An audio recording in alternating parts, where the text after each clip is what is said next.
Head, Heart, Hands, and Health. These are the 4 H's of the youth organization formed in 1912 that is known as 4-H. Although many Americans are aware of 4-H, or perhaps have been a member at some point in time, few realize its international dimensions. Join us today for a talk with a research fellow who is examining the links between Kentucky and Japan through agricultural extension programs such as 4-H, as we explore the pages of Kentucky history with Kentucky Chronicles. Hi, I'm Daniel J. Burge, the Associate Editor of the Register of the Kentucky Historical Society, a scholarly journal and publication since 1903. Those interested in browsing back issues of the Register and reading many of the articles that we talk about here on the podcast should check out Project Muse. Through Project Muse, members of the Kentucky Historical Society are provided with access to past issues dating to 2010. I also coordinate our Research Fellows program, which supports researcher visits to our campus from around the world. William C. Sack is a PhD candidate in history at Harvard University. He holds an A.B. from Harvard and recently had an article accepted in Past and Present. He has been funded by institutions in South Korea, Japan, and the United States.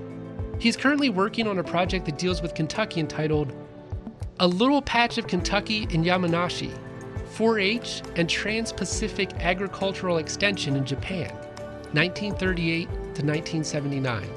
Welcome to the podcast. Thanks for having me. So tell us a little bit about yourself. What brings you to Kentucky? What are you working on? Well, a little different self-introduction than normal. I'm from Kentucky. I grew up in Oldham County, and because my mother is a Methodist pastor, moved around northern and somewhat eastern Kentucky growing up, and had first our own farm, chickens and goats, and then worked on other folks' farms. That's kind of the formative experience. I mentioned that because my research in turn is rural history of environmental and social bent mainly, and it's, mostly animals and the people who grow up with them. My main project is a history of 4-H. So can you tell us a little bit about 4-H clubs? Like for those who might not be familiar, what exactly are you looking at? How do you bring that into sort of a transnational picture? Well, 4-H clubs are funny. They're one of those things you either know a lot about, perhaps because you or someone you know has been in them, or know absolutely nothing about. It's because they're a rural youth club. Started in the early 20th century. The exact start date is debated, mostly lost to the mist of time. You have various kind of rural self-help movements that start showing up around 1902, 1904 that are institutionalized in the 1920s under Gertrude Warren, who's now got her portrait on the wall of the National 4-H Foundation as the mother of 4-H, but a hugely powerful and compelling figure who brought us modern 4-H as an informal education program for youth that, specializes in home economics and animal husbandry.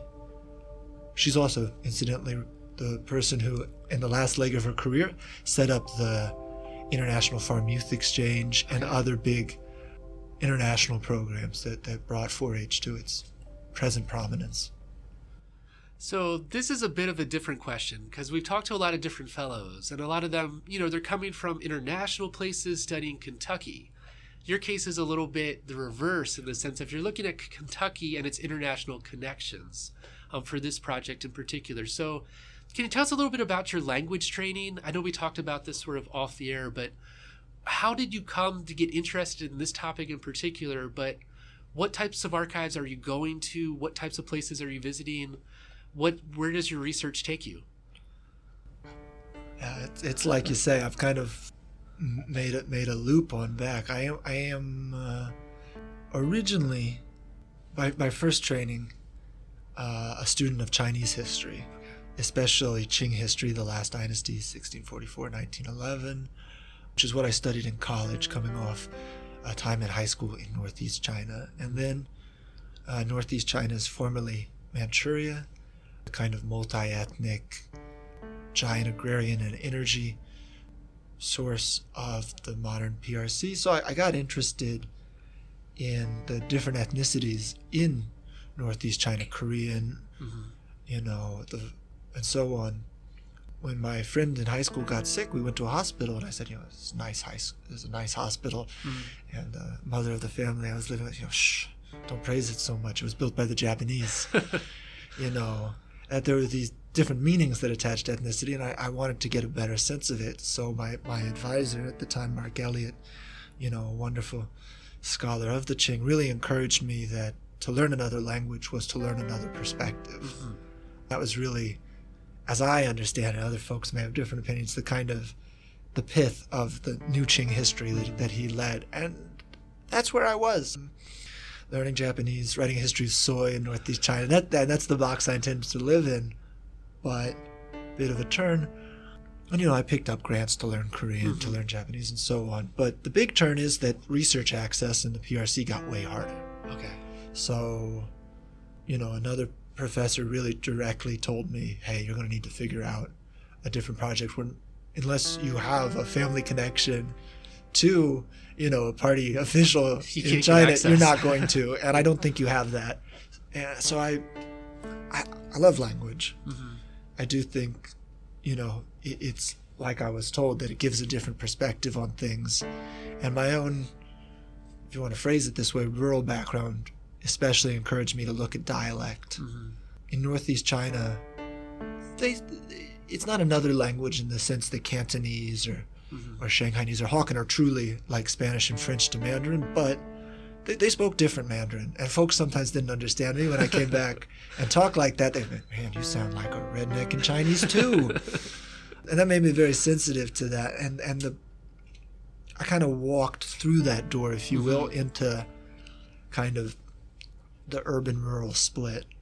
Which is interesting. That's in other countries as well, because sometimes you don't think of that. I mean, with the U.S., for me, moving to Kentucky, it's like one of the first things people notice is like, oh, you talk different. Because it's just like... You're not from here, are exactly. you? And that's the question. I was in Alabama for almost a decade, and you almost get that all the time.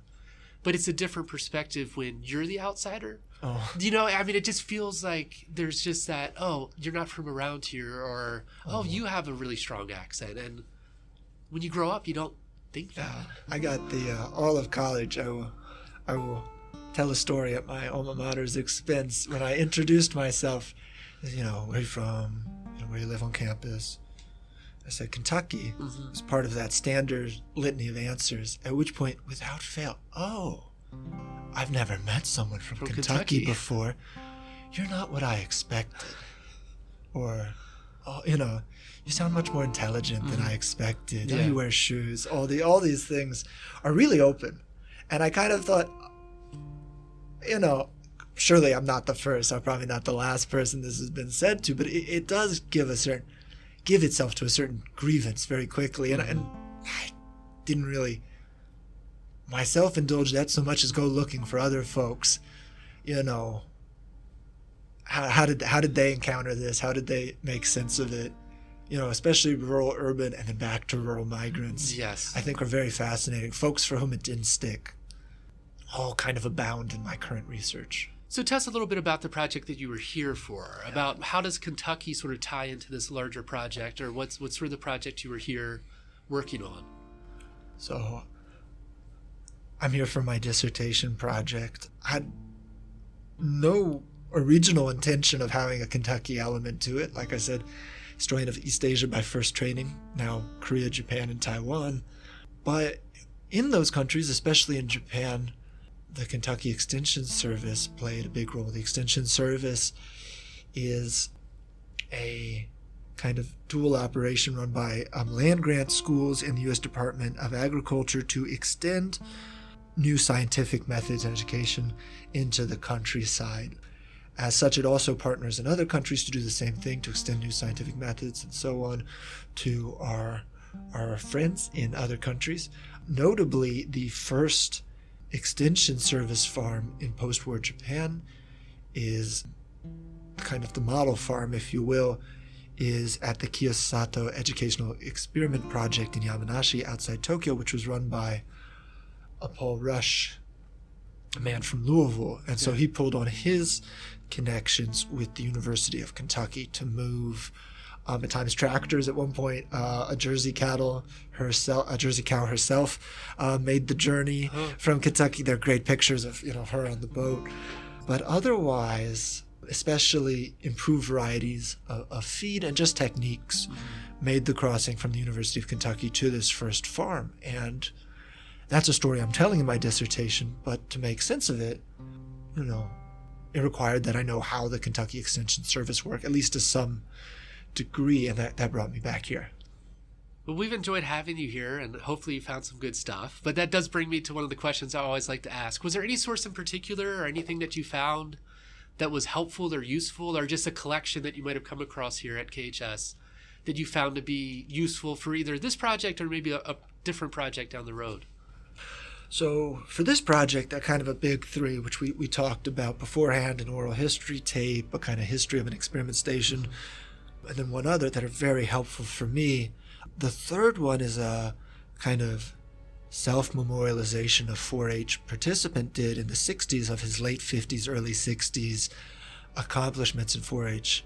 The then young man, now deceased, name's Darrell Posey, and he's from southeast Kentucky, and he was a wunderkind, really won everything in 4-H, and he wrote it down. He wrote an essay about what this meant to him. Really, it's clearly not an assignment, but just what education and the access to it and the sense of kind of rising above, how he saw his station figure very prominently in his own story. I found that both moving and useful for the project. And then the second half, if I could, the Kentucky Historical Society archives have a collection of family histories originally compiled by Maxine Toylock-Bauer of the apparently first Chinese families in Louisville, late 19th century, all the way kind of to present. Her own family, her best friend's family, and then 6 other kind of close relations who down on kind of 4th Street, Broadway, if I remember correctly, first had laundromats and then boarding houses for other Chinese workers, and then kind of moved up the ladder one way or another until they're on the cover of like different magazines in Louisville as the big people of society. And I thought that was fascinating. And also I went to high school in Louisville. Louisville was the center of my existence growing up. I didn't know any of that. Okay. So I just love that new perspective on Louisville history you can give. Yeah, we recently talked to Sarah Agee, and her project is looking at immigration into Kentucky, late 19th century, but looking at how the process of immigration and sort of how people had to go and the hurdles they had to cross to do it. But one of the things we talked about was, you don't think of Kentucky as bringing in a large number of immigrants, but those stories are there. And I think it's helpful that people like you are kind of drawing those out. I always ask, and this is a question I almost always ask people who are here, what did they most enjoy about their time in Kentucky? But I know you're from Kentucky, so it's a little bit different of a question. What do you miss the most about Kentucky? Like when you're away, and I know that's broad. Is there anything that, like, when you get back that you have to go do or that you have to see? I mean, apart from family and things like that, is there anything that's like, oh, I really miss this about Kentucky? This is an ambush. Look at this. Oh, man. Oh, so many. I'm actually very comfortable here. So my family moved. My dad's family's from Pikeville, right? But my mother's family's from more of the deep south. So we're not quite tried and true the way some folks say, 7th generation in this county. But I was born here. Okay. And this is kind of my initial frame of reference. I always like to point, I didn't know other folks had views of Kentucky till late in life, which was also, you can see my research, a shock. Yes. This is what is water to a fish? Yeah. But honestly, it's, to use a word outside the context it is normally intended in, it's a kind of passing. Okay. Frankly, I think it's fascinating. Like you said, there's the food. I love graters. I'll admit I love Chick-fil-A. There are things I like to eat. I like to go across, technically it's Indiana, but I like to go across the bridge in Louisville to Schimpf's, and have all the old candy. And, drive through Oldham County. I can point out the farms. I worked here, there. Of course, I love that. But I think, especially in kind of the circuit of Methodist churches to which, we belong, there's a level of kind of in the fold that I don't have. Obviously, I stick out on the street in Korea, in Japan, in Taiwan. And it's very interesting to me just to try and remind myself that there's a real appeal to that. I should have sympathy for folks who really want a certain type of belonging. Right. Oh, that's a good way to look at it, especially when you've been away from where you grew up for a long time. I'm going to let you go, but thank you so much for joining us today, and we enjoyed learning about your research. It was great fun. Thank you. Through agricultural extension programs, Kentuckians traveled abroad and spread American ideals and values.